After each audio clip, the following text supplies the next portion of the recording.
அஸ்ஸலாமு அலைக்கும். Hi friends, welcome to Suhaina food world. இன்றைக்கி நம்ம சேனலில் ஒரு சூப்பரான காளான் பிரியாணி தான் செய்ய போகிறோம். வாங்க அதை எப்படி செய்யுதுன்னு சொல்லிவிட்டு உங்களுக்கு ஸ்டெப் பை ஸ்டெப்பாக சொல்கிறேன்.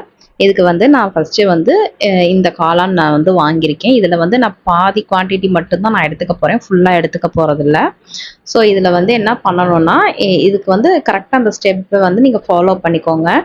நடுவில் இருக்கிறதுல அதை மட்டும் இந்த மாதிரி நீங்கள் இப்படி ரிமூவ் பண்ணி எடுத்துக்கோங்க. அது இல்லாமல் அப்படியே கூட நம்ம கட் பண்ணிக்கலாம். ஸோ அது தனியாக நம்ம எடுத்துக்கிட்டோம்னா இந்த ஸ்கின் உரிக்கிறதுக்கு நம்மளுக்கு கொஞ்சம் ஈஸியாக இருக்கும்.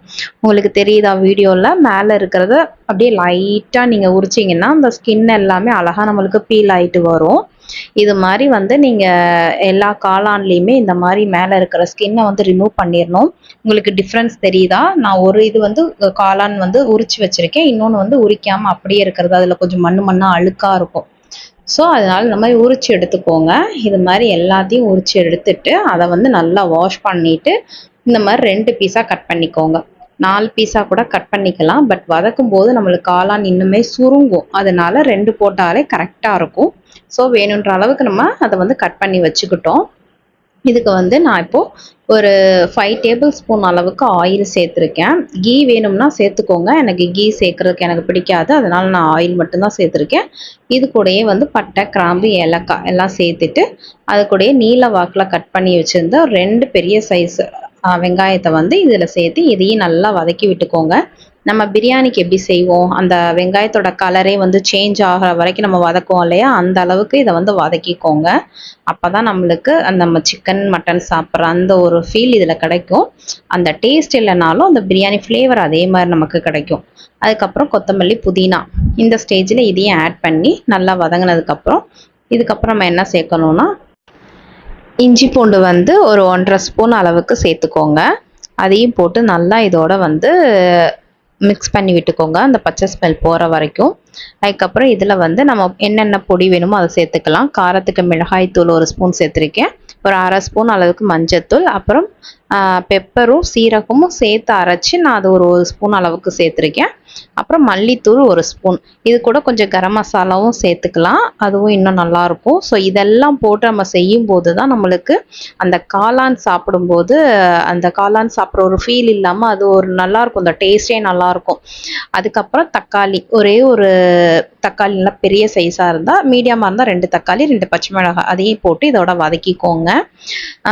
நல்லா இந்த மாதிரி எண்ணெய் பிரிஞ்சு வரணும், வதக்கிட்டு நல்லா எண்ணெய் பிரிஞ்சு வந்துடணும், அந்த அளவுக்கு நல்லா வதக்கி எடுத்துக்கோங்க. நான் சொன்ன மசாலா எல்லாமே நீங்கள் சேர்த்துக்கோங்க. நம்ம நார்மல் பிரியாணிக்கு வெறும் மிளகாய் தூள் மட்டும் சேர்ப்போம். பட் இதுக்கு இந்த மாதிரி செய்யும்போது இன்னும் ஃப்ளேவர் சூப்பராக இருக்கும், சாப்பிட்றதுக்கு ரொம்ப நல்லாயிருக்கும்.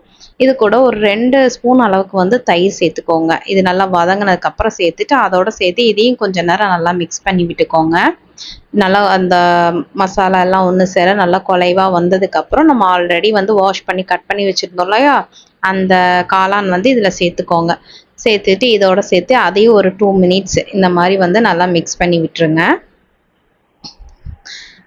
இது கூட தேவையான அளவுக்கு உப்பு அதையும் சேர்த்துக்கோங்க. சேர்த்துட்டு மிக்ஸ் பண்ணிவிட்டு ஒரு 2 மினிட்ஸ் மட்டும் மூடி போட்டு வச்சுருங்க.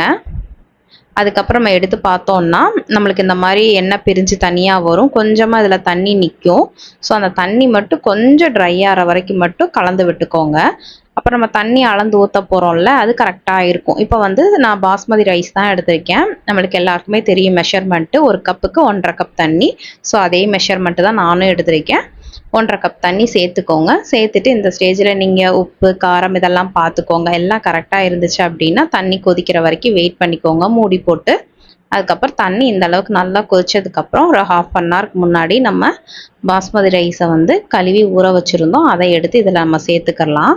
சேர்த்துட்டு அரிசி உடையாத அளவுக்கு பொறுமையாக கரண்டி வச்சு கிளறி விடுங்க. அப்போ தான் ஏன்னா ரைஸ் வேறு ஒரு 1/2 அன் ஹவர் ஊறி இருக்குது. ஸோ கொஞ்சம் பொறுமையாகவே இதை கிண்டி விட்டிங்கன்னா அரிசி உடையாது, நல்லா உங்களுக்கு உதிரி உதிரியாக வரும். இந்த மாதிரி எல்லாத்தையும் நல்லா மிக்ஸ் பண்ணிவிட்டு தண்ணியும் ரைஸும் லெவலுக்கு வர்ற வரைக்கும் வெயிட் பண்ணுங்கள். மூடி போட்டு கொஞ்சம் ஹை ஃப்ளேமில் வச்சுக்கோங்க. இந்த மாதிரி தண்ணி ரைஸும் சேம் குவான்டிட்டியில் இருக்கணும், அதாவது அந்த லெவல் கரெக்டாக இருக்கணும். அப்படி இருக்கும்போது தான் நம்ம தம் போட முடியும். இன்றைக்கி நான் குக்கர்லேயே வச்சு உங்களுக்கு தம் போட்டு காட்டுறேன். இந்த மாதிரி வந்ததுக்கப்புறம் நம்ம ஒரு தோசைக்கல்லில் ஃபஸ்ட்டு ஹீட் பண்ணிக்கோங்க. ஒரு 5 மினிட்ஸ் ஹீட் பண்ணிவிட்டு அதுக்கப்புறமேட்டு நம்ம ஆல்ரெடி ரெடி பண்ணி வச்சுருந்தோம் இல்லையா, அந்த குக்கரை அப்படியே தூக்கி இதில் மூடி போட்டு வச்சுருங்க. இதுக்கு மேலே நம்ம என்ன பண்ணணும்னா ஒரு வெயிட் தூக்கி வைக்கணும். என்கிட்ட வந்து இந்த இடிக்கல் இருந்தது. ஸோ அப்படியே தூக்கி நான் அதை வச்சுக்கிறேன். இல்லைன்னா ஒரு பாத்திரத்தில் நல்லா தண்ணி நிறையா பிடிச்சி அப்படியும் தூக்கி நீங்கள் வெயிட் வச்சுக்கலாம். நான் இது வச்சுருக்கேன், எனக்கு இது கரெக்டாக இருக்கும். தம் போட்டு ஒரு 20 மினிட்ஸ் சிம்மில் அப்படியே வச்சுருங்க. நடுவில் வந்து ஓப்பன் பண்ணவே பண்ணாதீங்க. அதுக்கப்புறம் அடுப்பை ஆஃப் பண்ணிவிட்டு ஒரு 20 மினிட்ஸ் அப்படியே வச்சுருங்க. இதுக்கு நடுவில் நீங்கள் எதையும் ஓப்பன் பண்ண வேண்டாம், சாதத்தை எதுவும் பார்க்க வேண்டாம். கரெக்டாக பர்ஃபெக்டாக இந்த மாதிரி ரெடி ஆகிருக்கும். ஓப்பன் பண்ணி பார்க்கும்போது நல்லா அரிசி நீள நீளமாக உதிரி உதிரியாக சூப்பராக வந்திருக்கும். அதை அழகாக வந்து அரிசி உடையாமல் பொறுமையாக எடுத்து நல்லா மிக்ஸ் பண்ணி விட்டுக்கோங்க. உங்களுக்கு பார்த்தா தெரியுதா வீடியோவில்? நல்லா அரிசி வந்து நீள நீளமாக உதிரி உதிரியாக இருக்கும். நம்மளுக்கு அடி பிடிக்கவும் இல்லை. சொன்ன மெஷர்மெண்ட்டு நீங்கள் செஞ்சீங்கன்னா காளான் பிரியாணி வேணான்னு சொல்கிறவங்க கூட அவ்வளோ விரும்பி சாப்பிடுவாங்க. மெயினாக இதில் நம்ம சேர்த்துருக்கக்கூடிய அந்த மசாலா தான். அதெல்லாம் சேர்த்து நீங்கள் செஞ்சால் மட்டும்தான் உங்களுக்கு இந்த டேஸ்ட்டு கிடைக்கும். நார்மலாக மிளகாய்த்தூளை செய்யும்போது இந்த டேஸ்ட் உங்களுக்கு கிடைக்காது. பார்த்தீங்களா ஃபைனலாக எவ்வளோ சூப்பராக நம்மளுக்கு காளான் பிரியாணி ரெடி ஆகிருக்குன்னு. இது கூட நீங்கள் தயிர் பச்சடி, அவிச்ச முட்டை இந்த மாதிரிலாம் வச்சு சாப்பிடும்போது சூப்பராக இருக்கும். இன்னொரு தட்டு வேணும்னு சொல்லி கேட்டு வாங்கி சாப்பிடுவாங்க. அந்த அளவுக்கு இதோட டேஸ்ட் ரொம்ப சூப்பராக இருக்கும். நீங்களுமே வீட்டில் இதே மாதிரி ட்ரை பண்ணி பாருங்கள். நான் சொன்ன மெஷர்மெண்ட்டில் பண்ணி பாருங்கள், கரெக்டாக வரும். பண்ணி பார்த்துட்டு எப்படி இருக்குன்னு சொல்லிவிட்டு எனக்கு கமெண்ட் பண்ணுங்கள். என்னுடைய வீடியோஸ் உங்களுக்கு பிடிச்சிருந்ததுன்னா என் சேனலை சப்ஸ்கிரைப் பண்ணி எனக்கு சப்போர்ட் பண்ணுங்கள். தேங்க்யூ.